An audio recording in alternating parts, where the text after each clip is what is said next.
All right, well, I think we're going to get started. I hope that everyone can hear me. We have a nice, small, intimate group here. You're obviously here to talk about biometry and IOL calculations, and the device that perhaps maybe has not had as much press out there, but I think has some really unique features. And we've, I don't know, Mike, how long have we had the Aladdin for?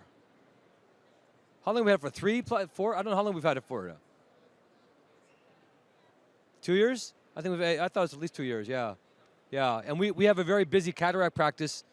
Just by disclosure, we've had IOL Master 500, 700, Lenstar, NIDEC, and Aladdin in our practices. We currently use the Aladdin in one of our sites, and we use the 700 in the other site. And that's kind of what our current distribution is. So I'm just curious, by folks that are here, what are you currently using for your biometry? 500? Lenstar? 500, okay. And topography? ISIS? Okay, so Atlas, okay, yeah. So everyone's using some form of biometry and some form of topography. And I think we'd all agree. I mean, I think we're not doing too bad. I mean, I think we're doing reasonably well. But I think that for me, and I do consult with a lot of companies, including the ones that make other manufacturers as well, so I'll pass on that. So, I mean, I think we're obviously way past the point about understanding the value of optical biometry, and it's becoming more important as far as what else can my biometer do, both in terms of functionality as well as what's on board. The automation is important as well. So, I mean, I think that's where the differentiating features are between the different biometers. And I always rely on our tech team, they do all our biometry, to give me feedback in terms of how laborious or how difficult in the workflow that's present in using biometers. And so, different biometers have different technologies. This is optical low-coherence interferometry, which is different, a little bit different than partial coherence, and different than swept source. And one of the unique things about this device is the attachment, so to speak, and integration with the topography system, which basically creates an all-in-one unit. And I think that one thing I've been really impressed with Aladdin, somehow they've been able to incorporate the latest and greatest formulas on board. I mean, we have the 700, we have the Barrett on board, but it's not really well integrated in terms of the Toric calculator, for example. In terms of how we functionally use it, as an example.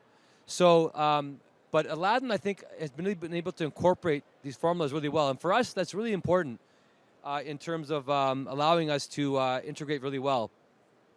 We have a very digital office. I don't know how much, most of you probably are using some sort of electronic system or imaging system. And I think that the ability of this unit to be fully compatible into PACS and imaging systems and DICOM network is important. So I think every device needs to be able to achieve this, and this is that matter. So these are the 9 functions that are present. There are some more little things that are present, but axial length, keratometry, AC depth, CCT, lens thickness, corneal topography, wavefront, pupillometry, and corneal white to white. I can tell you that, I mean, obviously we use these things regularly, but I use the rest of this stuff routinely. Some of this stuff is for formulas. I really like looking at the corneal wavefront. I do rely on the pupil. I do look at angle kappa. I do look at these parameters in terms of IOL selection as well as counseling as well. So, one of the things, of course, that we look at is what structures are important to measure and where are we measuring. And I think that we're at the point now where using 2 variable formulas is outdated. And if you look at some of the recent publications, the really good publications by Mellison Group in Ophthalmology 2018, clearly shows the value of using a multi-formula, variable formula compared to 2 variable formulas for all axial lengths. If you're doing, every patient you do is a 23 millimeter eye with an average 43K with an average AC depth and lens thickness, you're probably going to be fine using Holiday 1, SRK, classical formulas. But anything more than that, I think those are where we really want to shine. We need to have more variables, and I think that's what's important. The 500 we loved, but even the AC depth we know is measuring a slit beam measurement. it's not true central AC depth and is highly prone to technical variability. So relying on the AC depth for using old technology and not using interferometry here, as this device does, is an issue. You know, we get a lot of values printed out here between both eyes, everything in front of you here. That's relevant to knowing the patient. There's a few pages I'll show you in terms of how it's reported, but it really gives us everything at our fingertips that we want to know for the given patient. Now, one of the big questions are, of course, you know, the industry standards are, no question, this IOL Master family of devices and biometers has been the industry standard. LensStar has become the industry standard. Between the two of them, those have been the industry standard. For anything to be used in an office, we want to make sure that we're at least industry standard or better. So, you know, I was fortunate to review a number of these papers, looking at interoperator repeatability and reliability, reproducibility. Again, excellent values in correlation and excellent values in repeatability. So I can be reassured that the reproducibility is excellent. And we did this in our own office when we looked at this. Comparative, comparing, for example, the IOL Master, the Aladdin, and looking at comparisons of different measurements here, showing, again, excellent agreement and repeatability by very well-known clinicians that are out there. And then again, looking at LensStar, again, looking at excellent reliability and interchangeability. So of course you look at that and say, well, then why don't I just get a LensStar? Why don't I just get a 500, or sorry, an IOL Master 700? And it's a very good question. It's because a biometer is, again, more than simply just doing the measurements. It's what goes beyond doing the actual measurements. But it has to start with reproducibility, repeatability, and comparative agreements. So I feel reassured. We did a number of patients on different biometers in our office. We found the same thing as far as reproducibility. So we interchange them all the time. We have really no concern about interchanging them, and I think the studies back us up by that. What's obviously really nice, and again, workflow is important. We do a lot of surgery in our practice with multiple surgeons, multiple formulas, multiple you know, hospitals that we work at and surgical centers, is to have things done efficiently in the office. And this topography device competes with anything out there in terms of a placido disc technology, which, you know, for us is the gold standard in terms of looking at the ocular surface as well as looking at the anterior cornea. And measuring, of course, and differentiating patients with astigmatism, even if they're not going to be a toric patient, knowing they have irregular astigmatism, or looking at it, diagnosing dry eye and ocular surface issues before doing biometry, all very important to look at. I do like looking at aberrations for lens selection. I like using it for counseling patients for expectations in terms of what to expect. And I use that along with pupil size to tell me how relevant those corneal aberrations will be. This is, again, just a screenshot of what we see here. All the typical you know, customizations are available in terms of what you'd like to see, what kind of scale, tangential and axial curvature maps of the cornea, and again, looking at all the parameters. Some of these parameters, of course, looking at the average you know, corneal power within the pupil can be looked at. Looking at the photopic pupil and decentration are again potentially valuable as well, and comparing to mesopic as well in terms of certainly some lens selection. So again, just to show you what these printouts look at. Screenshot. This is the printout here. You can see this is like the second page printout, so to speak, of the Aladdin. Again, the typical biometric summaries here, looking at the keratometric values. You know, I'm not a corneal specialist, but our cornea guys, of course, will use this as well for corneal issues as well. I like looking at the pupil size. I like looking at the pupil data in terms of centration as well as pupil size. I do think it plays some role in terms of the impact of corneal aberrations and visual results. I do look at it as playing a role for multifocal lenses and the potential for decentration of multifocal lenses. And so I do look at some of these things like coma and spherical aberration particularly when I look at my topography. So again, most of you are doing topography. The ability to have it all together with a device, of course, with a couple of clicks is certainly valuable. So I don't know how many of you look at corneal aberration and spherical aberration for lens selection. I like looking at this, for example. to identify patients that may have had previous LASIK. A lot of times people have had previous refractive surgery. They don't tell us this, and we get fooled. I like looking at asphericity and looking at the spherical aberration and the corneal topography to tell us what may be going on. But for many patients, what their other value is lens selection. So I am one to look at corneal aberrations that potentially match the IOL asphericity. Someone has a lot of positive spherical aberration, they may be getting more of a Technis lens, for example. Someone with a medium amount that may be going more Alcon. Someone who has more neutral or even negative spherical aberration, like a hyperopic LASIK patient, I may be going more toward an AO lens, like a B&L lens. And particularly based on pupil size, this might be valuable. As I said before, looking at this again from a multifocal perspective is important as well. Someone with a lot of vertical coma, you know, I would be suspicious and concerned about their visual quality. I counsel that patient, particularly for multifocal lenses.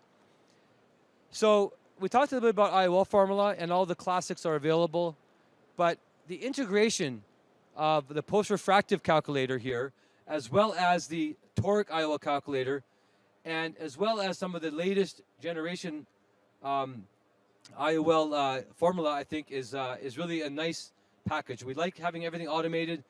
There's no re-entering data on a website. Everything's all automated, and the printouts are customizable in what we like to use.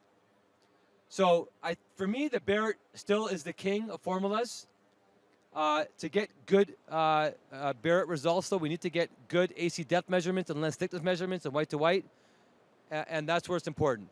Now, the Barrett formula is more than just the Barrett Universal 2. The True K for refractive surgery is quite good. You know, I still do use the ASTRS calculator. I'm sure many of you do for post-refractive eyes. But this actually has a number of post-refractive formulas on there, which reduces the need to use the website. There's always an issue with transferring data on a website, which can result in errors. But the True K Toric calculator we all know of, but the RX formula is really nice for those patients that have refractive surprises. Residual cylinder after a toric lens that may be rotated. A patient who may have a refractive surprise. I really recommend using the Barrett RX, and it's on board here, to provide recommendations for rotating lenses or for exchanging or piggyback lenses. I think the real way to do this. Again, we said all these values are entered, of course, with the Barrett. You know, we need to have beyond just the AL and Ks, AC depth, lens thickness, horizontal white to white, all need to be entered. And that's the big holy grail, which is the ELP. And the Universal 2, of course, in our opinion, certainly has been the tops. And if you look at, again, the latest publications, like I said, Mellus Ophthalmology 2018, we see that the Barrett shines amongst all ranges of eyes and axial lens. So very useful, but you just see the different tabs can be selected based on what you need. And our techs are trained to do this. Toric calculator, again, very intuitive. We know this as well. I'm sure most of you using the Barrett Toric calculator. And that's what we still find that the Barrett nomogram provides us with the most generalizable toric correction. You know, as an aside, we do have a pentacam. We do look at pentacam for direct true net power. I think we're still evaluating the differences here, but I do, at this point in time, rely on the Barrett for those formulas. And, you know, standard printout here, giving us a selective spherical equivalent and showing you, what's very nice, all the ranges of the toric powers that may be available for this patient and giving you the residual cylinder amount. So you can, as a surgeon, then pick what you want. Do you want to leave the patient with some cylinder? Maybe it's a really young patient. You want to leave them with the rule. You can pick what you have, and it'll give you a recommendation based on residual. And it'll give you the recommended with the least amount, a T5 here, as an example. The True K formula, as I said, previous myopic or previous hyperopic LASIK patients can be used with the True K formula. And again, we like to use the value for this. So this is a myopic LASIK patient. It's a hyperopic LASIK patient, and you can see integration of the Barrett True K spitting out the actual value. And I think, again, I like to look at the topography to ensure I'm actually entering a patient that has a myopic LASIK patient. This is the growing issue of patients who've had previous refractive surgery that have not reported to their physicians. And I do like looking at topography to tell me what's going on. I'm sure many of you do this as well. The Barrett RX, again, as I said, I love this because I have a particular interest in dealing with IOL, unexpected IOL outcomes. Hopefully not my own, but referred in, who may need a lens exchange or piggyback or rotation. And the RX formula works beautifully on board to give you the recommendation as far as what to do. For example, a patient who has residual cylinder with a known lens power, a known lens toric power with a known axis, it'll tell us rotate the lens and how much to rotate and what the residual cylinder will be, and the residual sphere as well, and tell us what axis we need to be at. So very handy to use. Don't go back and just simply rotate the lens back to where it was originally supposed to be at. Take advantage of the refraction, which will give you the better measurement as far as exactly what you need to do, because maybe the lens may not be rotated as much based on what the now refractive measurements are going to be. So always go back and run refractive versions formula or the Barrett RX formula to do that at a more accurate level. So Doug Koch really has probably really been the one that's been instrumental in talking about posterior cornea, and both Abulafia and Doug Koch have both put together their nomogram, which is also based on the posterior cornea nomogram. Not too different, I think, than what Barrett has tried to do, but basically using this predicted residual astigmatism to basically provide a correction for that. And so the Abulafia formula is a similar idea, basically incorporating a nomogram on what the expected posterior corneal cylinder will be to tell you what the total net corneal power will be. So this is integrated in there in terms of the IOL calculation. And basically, if you click on the Abulafia-Koch correction, you will get that incorporated into your printout, which is shown here. So here's an example of the Toric IOL selection without the Abulafia-Koch formula and with. And the difference you can see in terms of what's picked, a 225 for someone with against the rule versus 300 as expected. Correcting for posterior cylinder provides this. Now, here's an example of the same patient that had a Barrett.